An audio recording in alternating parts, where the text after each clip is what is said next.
ठीक है। फिर एक्चुअली ग्राफ आपको बना करके दिखाया जाएगा, उस पर कुछ क्वेश्चंस भी कराए जाएंगे। फिर एवरेज वेलोसिटी को आप लोग समझेंगे, एवरेज स्पीड पे चर्चा की जाएगी और लास्ट में कुछ क्वेश्चंस भी आपको सॉल्व कराए जाएंगे।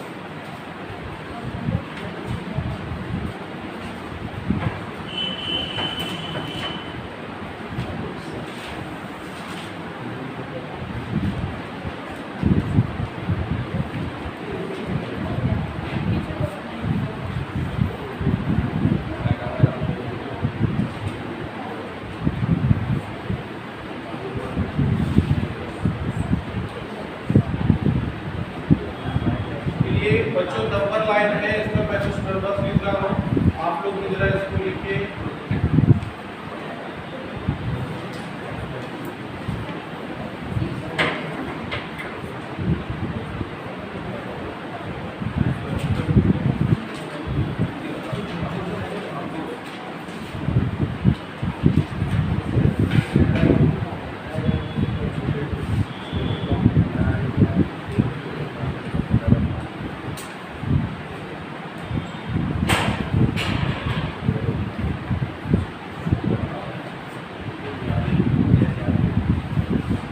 बच्चों ये जो आपको लाइन दिख रहा है ये एक्स एक्सिस है, और ये एक्स एक्सिस का जो ओरिजिन है, ये ओरिजिन है, यहाँ पर इसकी पोजीशन 0 है और इस एक्स एक्सिस पर वेरियस पोजीशंस आपको दिखाए जा रहे हैं।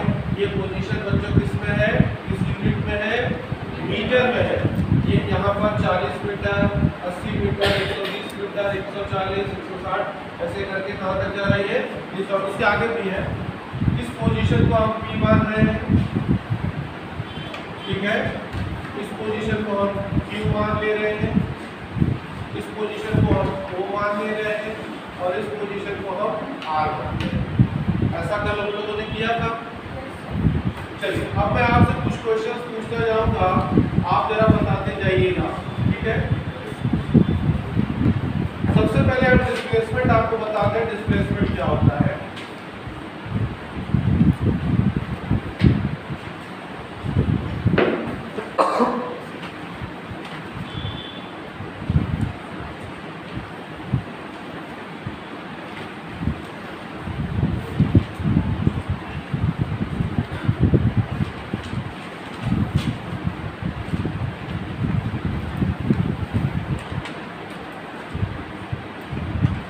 बच्चों हम लोग मैथमेटिकली डिस्प्लेसमेंट को final position minus initial position के रूप में डिफाइन करते हैं। सपोज करो कि कोई पार्टिकल है, कोई ऑब्जेक्ट है, उसका इनिशियल पोजीशन x1 है और फाइनल पोजीशन x2 है, तो उसके डिस्प्लेसमेंट का फार्मूला होगा delta x x2 minus x। बच्चों यहाँ पर दो स्थितियाँ आ सकती हैं। पहली स्थिति ये हो सकती है कि आपका x2 x1 से ज़्यादा, यानी कि फाइनल पोजीशन इनिशियल पोजीशन से अधिक हो। इस स्थिति में आप देखिए तो डेल्टा x कैसा होगा बच्चों, पॉजिटिव होगा। और अगर दूसरा केस जैसा भी हो सकता है कि फाइनल पोजीशन इनिशियल पोजीशन से कम हो, तो आप देख सकते हैं कि डिस्प्लेसमेंट लेस देन 0 होगा। मतलब ये हुआ कि अगर पोजीशन इंक्रीज करता चला जा रहा है तो डिस्प्लेसमेंट कैसा होगा, पॉजिटिव, और अगर पोजीशन डिक्रीज कर रहा है तो डिस्प्लेसमेंट नेगेटिव होगा। बच्चों स्ट्रेट लाइन मोशन की जब हम बात करते हैं तो हमारे पास केवल दो ही डायरेक्शन होते हैं। मान लीजिए ये एक्स एक्सिस है, एक्स एक्सिस का ये ओरिजिन है, ओरिजिन के राइट साइड का जो डायरेक्शन है वो हम पॉजिटिव लेते हैं, ओरिजिन के लेफ्ट साइड का डायरेक्शन नेगेटिव लेते हैं। बच्चों अगर यहाँ पर डिस्प्लेसमेंट पॉजिटिव है, इसका मतलब कि पार्टिकल किस डायरेक्शन में मूव कर रहा है, the particle is moving along the positive direction of the x axis. और यहाँ पर अगर डिस्प्लेसमेंट नेगेटिव है तो इसका मतलब particle is moving towards the negative direction of the x axis. इसका मतलब ये हुआ कि डिस्प्लेसमेंट को रिप्रेजेंट करने के लिए आपको डायरेक्शन की जरूरत पड़ती है। डिस्प्लेसमेंट को रिप्रेजेंट करने के लिए आपको किसकी जरूरत पड़ेगी, डायरेक्शन की। तो इसलिए ये कैसी क्वांटिटी हुई, वेक्टर क्वांटिटी होगी। और इसकी यूनिट कैसे निकालोगे? इसकी यूनिट ऐसा यूनिट क्या होता है बताओ? ऐसा यूनिट बताइए। ऐसा यूनिट जिसका होता है मीटर। डिस्प्लेसमेंट को भी मीटर से ही रिप्रेजेंट किया जाता है। कभी कभी डिस्प्लेसमेंट को बच्चों शॉर्टेस्ट डिस्टेंस के रूप में भी रिप्रेजेंट करते हैं, ठीक है। The shortest distance between initial position and the final position is also defined as the displacement of moving particle. अब मैं इस फार्मूले का आपको इस्तेमाल करना है और मैं जो आपसे क्वेश्चन पूछना चला जाऊंगा उसका सॉल्यूशन आपको बताना है। हमारे पास एक कार है, ये कार पोजीशन O पर है, यहाँ से ये कार P तक जाती है, यहाँ और रुक जाती है। तो बताइए इनिशियल पोजीशन कितना है? इनिशियल पोजीशन कौन है? O। Final position B। तो आप बताइए O से P तक जाने में कार का डिस्प्लेसमेंट कितना होगा? हाँ, तो आप क्या करोगे? फाइनल पोजीशन में से इनिशियल पोजीशन को हटा दोगे, यही करोगे ना। तो फाइनल पोजीशन कितना है? 360। इधर सॉल्व कर रहे हैं। फाइनल पोजीशन 360 और इनिशियल पोजीशन 0। तो दोनों का डिफरेंस कितना आ रहा है? 360। तो यानी कि O से P तक जाने में डिस्प्लेसमेंट कितना आ रहा है? 360 मीटर। चलिए ठीक है। अब ये कार वापस P से कहां तक आ रही है? Q तक। अब बताओ इनिशियल पोजीशन क्या है? O। फाइनल पोजीशन क्या है? Q। अब बताओ O से Q तक में कितना डिस्प्लेसमेंट हुआ? O से Q तक का डिस्प्लेसमेंट निकालने के लिए आपको जो फार्मूला है final position minus initial position. Final position है +160, देख लीजिए, और इनिशियल पोजीशन है 0 माइनस 0, ये हो जाएगा +160 मीटर। ठीक, तो ये डिस्प्लेसमेंट का पॉजिटिव साइन ये बताता है कि ये कार अभी भी किस डायरेक्शन में मूव कर रही है? Positive direction of the x axis move कर रही है और इसका टोटल डिस्प्लेसमेंट कितना हुआ है? 160 मीटर। अच्छा, ये कार फिर वापस O में चली आती है। अब आप बताइए इसका इनिशियल पोजीशन क्या है? O और फाइनल पोजीशन क्या है? O। तो दोनों का इनिशियल और फाइनल पोजीशन दोनों सेम हो गया है, इसलिए 0 और में से 0 जब आप सब्ट्रैक्ट करोगे तो 0 ही आएगा। इसका मतलब डिस्प्लेसमेंट कितना हो गया? 0। अब यह कार पोजीशन R पे चली जाती है, यहाँ पे। अब आप बताइए इसका डिस्प्लेसमेंट कितना हुआ है? अगर इनिशियल पोजीशन O है, फाइनल पोजीशन R है, तो डिस्प्लेसमेंट कौन बच्चा बताएगा? आप बताइए। हाँ, फाइनल पोजीशन इज -120, ठीक, और इनिशियल पोजीशन -0। इनिशियल पोजीशन को सब्ट्रैक्ट करते हैं तो टोटल आंसर क्या रहा है? 120 मीटर। इसका मतलब डिस्प्लेसमेंट इसका -120 मीटर। इस डिस्प्लेसमेंट में जो माइनस बैठ जाइए, जो माइनस साइन लगाया गया है वो ये रिप्रेजेंट कर रहा है कि जो ऑब्जेक्ट है वो एक्स एक्सिस के नेगेटिव डायरेक्शन में है। देखिए नेगेटिव डायरेक्शन में नहीं है, तो डिस्प्लेसमेंट से आपको डायरेक्शन का भी पता चलता है। अच्छा, अब मैं जरा डिस्टेंसेस भी आपसे पूछूंगा। डिस्प्लेसमेंट आप समझ गए हैं, डिस्टेंस पूछा था, लेकिन एक बार फिर पूछ रहा हूँ आपको। O से आप चलते हैं P तक आते हैं, आप कितना डिस्टेंस ट्रेवल कर रहे हैं? 360 मीटर। फिर P से आप Q तक आते हैं, आप कितना डिस्टेंस ट्रेवल कर रहे हैं? 360। हाँ, बोलो, कौन बोला? बोलो, डरो में आराम से बोलो। इधर से भी कोई कुछ बोला है? 300 बैठ जाओ। 360 मीटर तो यहीं तक हो गया था। ये 40 + 40 + 40 + 40 + 40 कितना हो गया? 520। अभी ये O से चला, P तक गया, फिर वापस ऊपर आ गया। डिस्टेंस ट्रेवल्ड बताइए।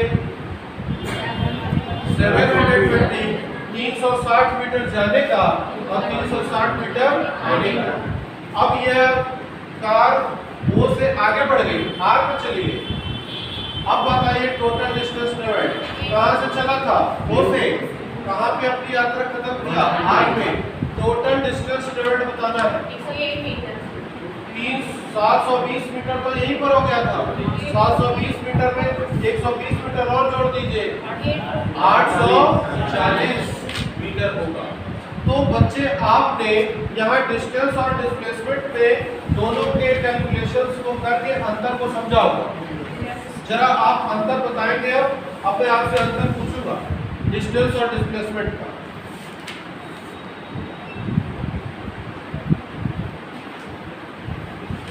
डिस्टेंस और ये हो गया डिस्प्लेसमेंट। ठीक है बेटे। पहला, आपने डिस्टेंस में देखा कि डिस्टेंस हमेशा पॉजिटिव हो रहा है, बोलो, ये कभी निगेटिव नहीं हो रहा है। अगर ऑब्जेक्ट मूव करेगा तो डिस्टेंस हमेशा एड अप होता चला जाएगा, बोलो, कभी घटता नहीं है। लेकिन डिस्प्लेसमेंट तुम देखे हो कि पॉजिटिव भी हो सकता है, निगेटिव भी हो सकता है और जीरो भी हो सकता है। देखो जब O से चला था, B से चल करके फिर ऊपर आया था, तो डिस्प्लेसमेंट कितना आया था? जीरो आया था ना। तो यहाँ पे पॉजिटिव भी हो सकता है, निगेटिव भी हो सकता है और जीरो भी हो सकता है। अच्छा, और बताओ क्या अंतर है? ये नेवर डिक्रीजेस, नेवर, ये कभी घटता है क्या डिस्टेंस? अगर ऑब्जेक्ट मोशन करता रहता है तो डिस्टेंस हमेशा बढ़ता ही जाता है। लेकिन डिस्प्लेसमेंट डिक्रीज भी कर सकता है, इंक्रीज भी कर सकता है और जीरो भी हो सकता है ना। अच्छा, एक बात बताओ बेटे, वो कौन सा सिचुएशन है जब डिस्टेंस और डिस्प्लेसमेंट दोनों इक्वल थे? मतलब मैग्नीट्यूड ऑफ द डिस्प्लेसमेंट और डिस्टेंस दोनों बराबर था। हाँ, अब जरा ध्यान दीजिएगा, यहीं से कंक्लूजन आएगा। जब ये कार O से चलना शुरू की और चलते चलते P तक आई तो डिस्टेंस भी 360 मीटर था और डिस्प्लेसमेंट भी 360 मीटर था। यहाँ तक तो बच्चों कोई अंतर नहीं आया। लेकिन जैसे ही कार मुड़ी, अपने डायरेक्शन को चेंज की, तो डिस्टेंस और डिस्प्लेसमेंट में अंतर आने लगा, डिस्टेंस बढ़ने लगा और डिस्प्लेसमेंट घटने लगा। हुआ ना? इससे क्या कंक्लूजन निकालते हो बच्चों? इससे क्या निष्कर्ष निकलता है? निष्कर्ष ये निकलता है कि अगर कोई ऑब्जेक्ट, ध्यान से सुनना, अगर कोई ऑब्जेक्ट स्ट्रेट लाइन मोशन करता है और अपना डायरेक्शन को चेंज नहीं करता है तो डिस्टेंस और डिस्प्लेसमेंट दोनों बराबर होते हैं। देखो O से P तक गया है, डायरेक्शन कार की नहीं चेंज की ना, तो O से P तक डिस्टेंस भी जितना था उतना ही डिस्प्लेसमेंट भी था। लेकिन P के बाद जैसे कार ने अपना डायरेक्शन को चेंज किया तो डिस्टेंस और डिस्प्लेसमेंट अलग अलग आने लगा, बोलो। yes, और डिस्टेंस इंक्रीज होने लगा, डिस्प्लेसमेंट डिक्रीज होने लगा। आप बोल नहीं रहे? मैं ऐसा क्या कर दूं, मैं ऐसे किस प्रकार से उसको समझा दूं कि आप रिस्पॉन्ड करने लगे? बताइए, क्या मैं कोई मैजिशियन हूं? क्या मैं क्या ऐसा कर दूं? ये इतनी सिंपल बात है, क्लास 9 से इसको सिखाया जाता है। मैं आज 11th के लेवल पे आपको बता रहा हूँ, इवन कंपटीशन के लेवल पे बता रहा हूँ, ताकि अगर आप डिस्प्लेसमेंट जब तक नहीं समझेंगे, आप वेलोसिटी, एक्सेलरेशन इत्यादि नहीं समझ पाएंगे। लेकिन you people are not responding, you have decided not to respond। ऐसे तो बड़ा मुश्किल होता है काम, है ना।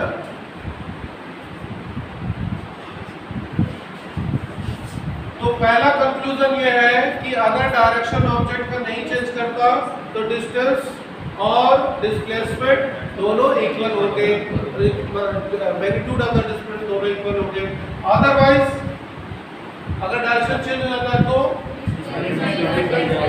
डिस्टेंस बढ़ता जाता है और डिस्प्लेसमेंट घटता जाता है। तो हम अगर कंक्लूसिव रूप में लिखें अगर हम ये कंक्लूजन मैथमेटिकली अगर आप कंक्लूड करना चाहें बेटे तो हम ऐसे भी लिख सकते हैं डिस्टेंस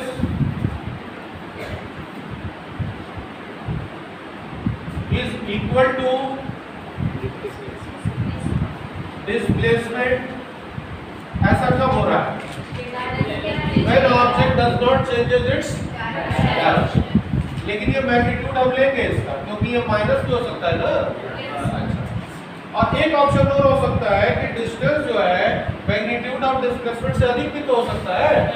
तो दोनों को अगर हम मिला के लिखें तो हम क्या लिखेंगे? Distance is always greater than और equal to the magnitude of the displacement. बच्चों इस एक बात को याद रखेंगे आप तो हमेशा आप डिस्टेंस और डिस्प्लेसमेंट के अंदर समझ पाएंगे और इसके आगे जो भी फिजिकल क्वांटिटीज डिराइव होंगी वो यहीं से निकलेंगे। ये जो इक्वेशन ये जो इनइक्वालिटी मैंने लिखा है क्या आप सभी बच्चों को यह बात समझ में आ रही है? Yes sir. ठीक, इसको नोट कर लीजिए।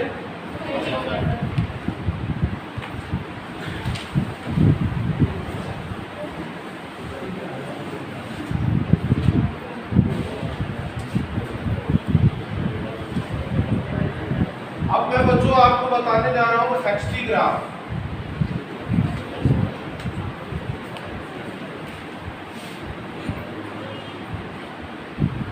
XT ग्राफ में जो X है बेटे ये पोजीशन का ये सिंबल है और T किसका सिंबल है?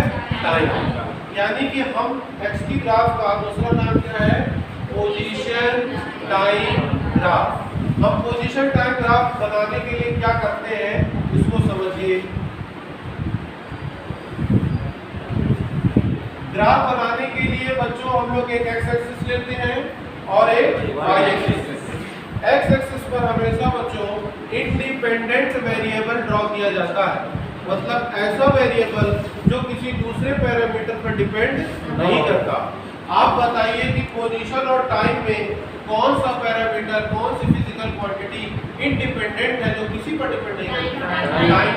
तो हम टाइम को किस पर रिप्रेजेंट करेंगे? along the x axis और पोजीशन को बच्चों along the y axis। ठीक, अब मैं आपको यहाँ पर जो भी ग्राफ बनेगा उसको बना करके दिखाऊंगा और आपसे पूछूंगा कि ग्राफ को देख के बताइएगा कि आप मोशन की पहचान कर पाते हैं कि नहीं। देखो बच्चों ये है आपका 2 second, 0 second, 2 second, 4 second, 6 second, 8 second और ये 10 सेकेंड। ये टाइम किस पे रिप्रेजेंट कर रहे हैं हम लोग? सेकेंड। ये है आपका 40 मीटर, 80 मीटर, 120 मीटर और ये हो गया 140 मीटर। पोजीशन किस पर रिप्रेजेंट कर रहे हैं? मीटर में। मान लो मैंने बच्चों एक ग्राफ ऐसे बनाया, ऐसे कोई ग्राफ इस तरह से मिल रहा है, ठीक है? ये इस ग्राफ का नाम क्या है? Position time graph. इस ग्राफ को देख के बताइए कि ऑब्जेक्ट, जिस भी ऑब्जेक्ट का ये ग्राफ है वो कैसा मोशन कर रहा है। ये बच्चों आप लोगों को ये डिस्टर्ब तो नहीं कर रहा है? इसको कर रहा है सर। कर रहा है ना? Yes sir. तो थोड़ा सा इसको हेल्प करिए थोड़ा। चले जाने अभी ठीक है? Yes sir. आपको बेटा ये ग्राफ देखना है, सोचना है, समझना है और बताना है कि जिस भी ऑब्जेक्ट के लिए ये ग्राफ है वो किस प्रकार का मोशन कर रहा है। कौन बोल रहा है? बताइए। कैसे पता चला आपको रेस्ट में? क्योंकि वो 120 फिगर में है। हाँ। उसी लाइन स्ट्रेट है, हाँ। बढ़ नहीं रहा है और टाइम भी बढ़ नहीं रहा है। हाँ, टाइम तो बढ़ ही रहा है। टाइम को कौन रोक पोजीशन चेंज नहीं हो रहा है। हाँ बच्चों, आपको कल मैं शुरू में ही बताया था, अगर किसी ऑब्जेक्ट का पोजीशन टाइम के बदलने के साथ नहीं बदलता है तो वो ऑब्जेक्ट बोला जाएगा कि रेस्ट में है ना? तुम देखो जब 0 सेकेंड था तो इस ऑब्जेक्ट का पोजीशन कितना था? 120 मीटर। 2 सेकेंड के बाद पोजीशन कितना है? 120 मीटर। 4 सेकंड पर पोजीशन 120 मीटर, 10 सेकंड पर पोजीशन 120 मीटर। यानी टाइम तो इंक्रीज कर रहा है but position is not changing. इसका मतलब the object is at rest. ये ऑब्जेक्ट किसमें है? Rest. Object is at rest.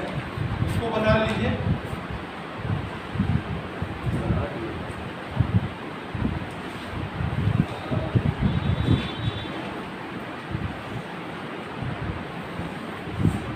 मिटा दे इसको। ठीक, मैं एक दूसरा ग्राफ बनाता हूं। जिन बच्चों को यह बात समझ में आएगी वह सिर्फ आंख है। इस तरह का ग्राफ है। आप बताना है आपको कि ऑब्जेक्ट किस तरह का मोशन कर रहा है। हाँ जी बोलिए। हाँ, स्ट्रेट लाइन तो सब, ये पूरा चैप्टर, इस पूरे चैप्टर में जितना मोशन होगा सब स्ट्रेट लाइन ही होगा। दोनों एक साथ चेंज होगा। पोजीशन और टाइम दोनों एक साथ चेंज होगा। ठीक, और क्या इंफॉर्मेशन मिल रहा है? हाँ पॉजिटिव है, बहुत अच्छा। दो बातें आप बताइए। यूनिफॉर्म मोशन कर रहा है। बैठ जाओ, बहुत बढ़िया। वो भी बच्ची बता रही है यूनिफॉर्म मोशन। यूनिफॉर्म मोशन को हमें समझना पड़ेगा बच्चों, क्या होता है यूनिफॉर्म मोशन। बेटे आप देखें तो जब टाइम 0 था तो ऑब्जेक्ट का पोजीशन कितना था? 0। जब टाइम 2 सेकंड हो गया तो ऑब्जेक्ट का पोजीशन 40 मीटर। 4 सेकंड पर ऑब्जेक्ट का पोजीशन 80 मीटर। 6 सेकंड पर ऑब्जेक्ट का पोजीशन 120 मीटर और 8 सेकंड पर ऑब्जेक्ट का पोजीशन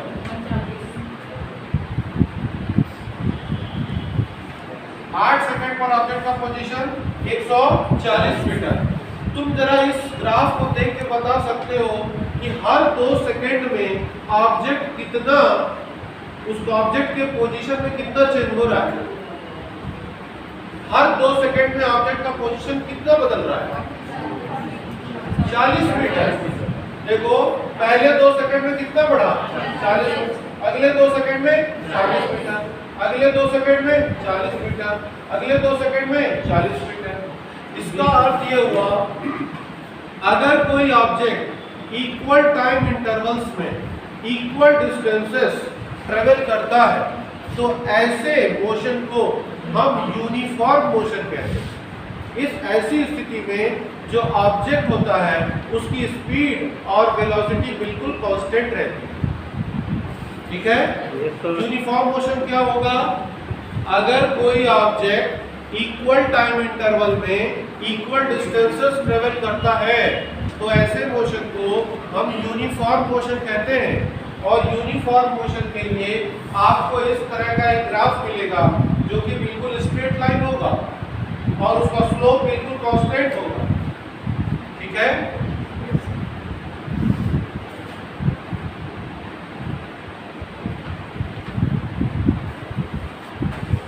ये यूनिफॉर्म मोशन के लिए ग्राफ है।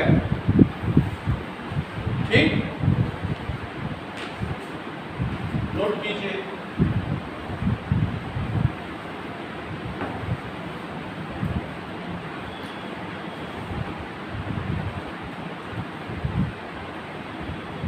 अब मैं अगले ग्राफ पे आता हूं। मिटाओ। Yes sir. ये देखिए बच्चों, इस तरह का एक ग्राफ आपको मिल रहा है।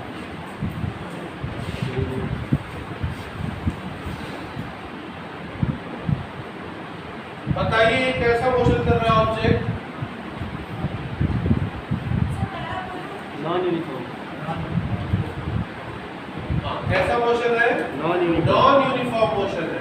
नॉन यूनिफॉर्म मोशन क्या होता है, कौन बताएंगे?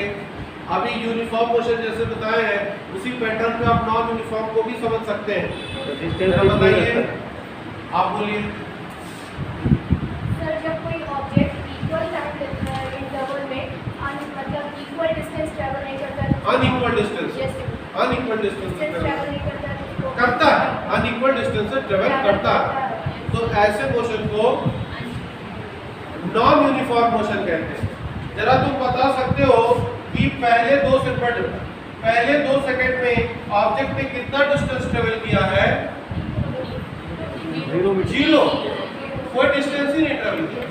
फिर अगले 2 सेकंड में बहुत ही कम, 0 से बहुत ही कम, थोड़ा सा ज्यादा हुआ। फिर अगले 2 सेकंड में थोड़ा सा और बढ़ा है, अगले 2 सेकंड में थोड़ा सा और बढ़ा है, अगले 2 सेकंड में। ये यहाँ पर आप देखिएगा तो जैसे जैसे टाइम बढ़ रहा है, जो डिस्टेंस ट्रेवल्ड है वो बिल्कुल कांस्टेंट नहीं है। शुरू में तो बिल्कुल डिस्टेंस ही ट्रेवल नहीं कर रहा, बाद में डिस्टेंस ट्रेवल करना शुरू किया है तो बड़ी तेजी से डिस्टेंस ट्रेवल कर रहा है ना। ऐसे मोशन को आप क्या नाम देंगे? नॉन यूनिफॉर्म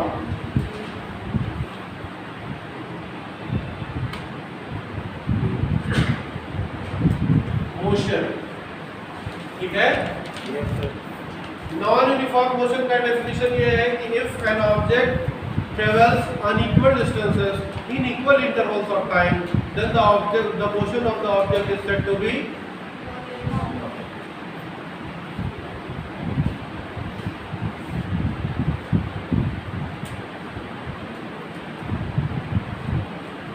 बच्चों, आपके नीट के क्वेश्चन पेपर में इस तरह के प्रश्नों की भरमार होती है। ग्राफ के आधार पर ग्राफ आपको दे दिया जाता है और आपसे पूछा जाता है कि ग्राफ को देख के बताइए कि ऑब्जेक्ट किस तरह का मोशन करता है। आपने सब बच्चों ने शॉर्ट पेपर खरीदा होगा, शॉर्ट पेपर देखा होगा, पिछले साल के क्वेश्चन पेपर देखा होगा। ग्राफ पे आधारित बहुत सारे प्रश्न आपके क्वेश्चन पेपर में आते हैं, तो ग्राफ को समझना बहुत ही जरूरी है। अब मैं आपसे कुछ क्वेश्चंस पूछना चाहता हूँ। आप जो बच्चे समझ चुके हैं, मुझे पूरी उम्मीद है कि आप सभी बच्चे उन प्रश्नों का जवाब देने में पूरे उत्साह से कोशिश करेंगे। देखिए, जवाब दे पाना या जवाब ना दे पाना ये उतना महत्वपूर्ण नहीं होता है जितना महत्वपूर्ण उसे पूरे इंथुजियाज्म के साथ उसको ट्राई करना होता है। आप पहले ही हार मानने की जो प्रवृत्ति है उसे बच्चों छोड़ दीजिए। कोई भी समस्या है उसे उत्साह से उसका सामना कीजिए। मैं आपके सामने एक क्वेश्चन लाता हूँ।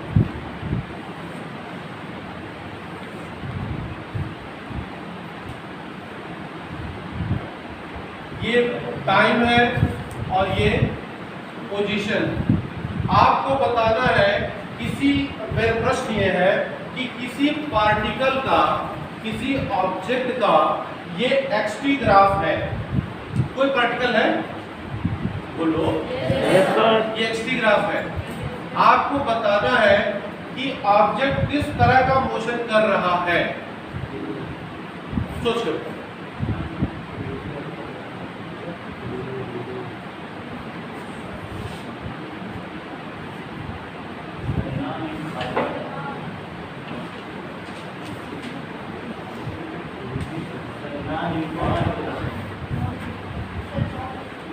Non uniform. अच्छा, स्ट्रेट लाइन नहीं मिलेगा तो नॉन यूनिफॉर्म। एक चांस और, थोड़ा सोच लो बेटे, सोचने में क्या बुराई है।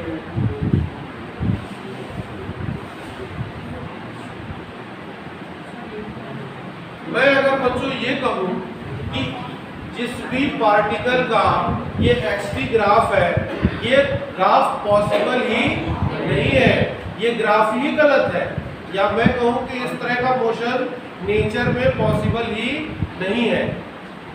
अगर बच्चों आपको कभी इस तरह का ग्राफ दिखाई पड़े तो आप जान जाइएगा कि इस तरह का मोशन पॉसिबल नहीं है, हो ही नहीं सकता।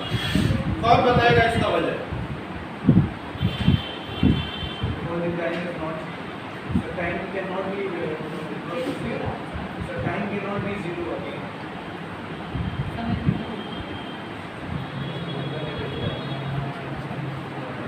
चलिए, मैं इस तरह के क्वेश्चन को सॉल्व करने का आपको तरीका बताता हूँ। आपने प्रयास किया बेटा, धन्यवाद। आप क्या करिएगा कि पोजीशन एक्सिस जो है, ये वाई एक्सिस है ना, पोजीशन, हाँ पोजीशन एक्सिस है, वाई एक्सिस को एक बार पोजीशन ड्रॉ किया गया। वाई पोजीशन एक्सिस के पैरेलल आप एक लाइन खींचिए। खींच लिए? बोलो। ये लाइन आपको टाइम एक्सिस पर एक पॉइंट पर इंटरसेक्ट कर रही है। मान लो वो टाइम है t1, ना। और इस लाइन ने इस ग्राफ को भी 2 पॉइंट पर इंटरसेक्ट किया है, यहाँ और यहाँ किया है। इस पॉइंट के करस्पॉन्डिंग जो पोजीशन है वो मान लीजिए क्या है x1, और इस पॉइंट के करस्पॉन्डिंग जो पोजीशन है वो x2। अब मैंने इतना हिंट दिया, आप कोई बता सकता है?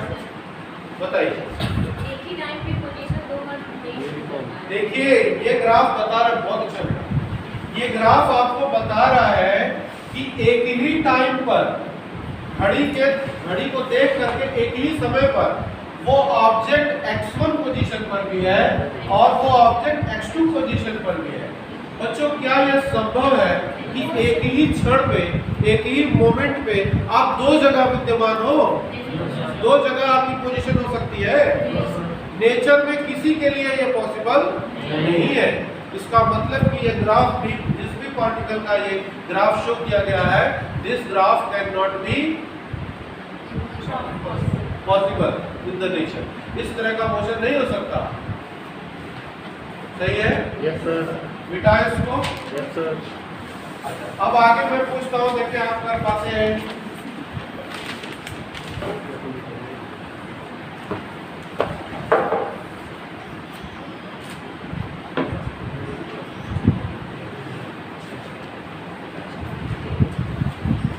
ये पोजीशन टाइम ग्राफ है, बताइए क्या ये ग्राफ पॉसिबल है? ग्राफ है ये। देखिए बहुत सारे बच्चे ग्राफ और ट्रेजेक्टरी में अंतर नहीं समझते हैं। ट्रेजेक्टरी का मतलब होता है the actual path of the motion is called trajectory, और ग्राफ का मतलब यहाँ पे सिर्फ पोजीशन और टाइम के बीच में ग्राफ खींचा गया है। अब जरा 2 मिनट ध्यान से समझना। बहुत सारे बच्चे इसको समझ रहे होंगे कि ये जो पार्टिकल है ये सर्कुलर मोशन कर रहा है। कितने बच्चे इसको समझ रहे हैं सर्कुलर मोशन?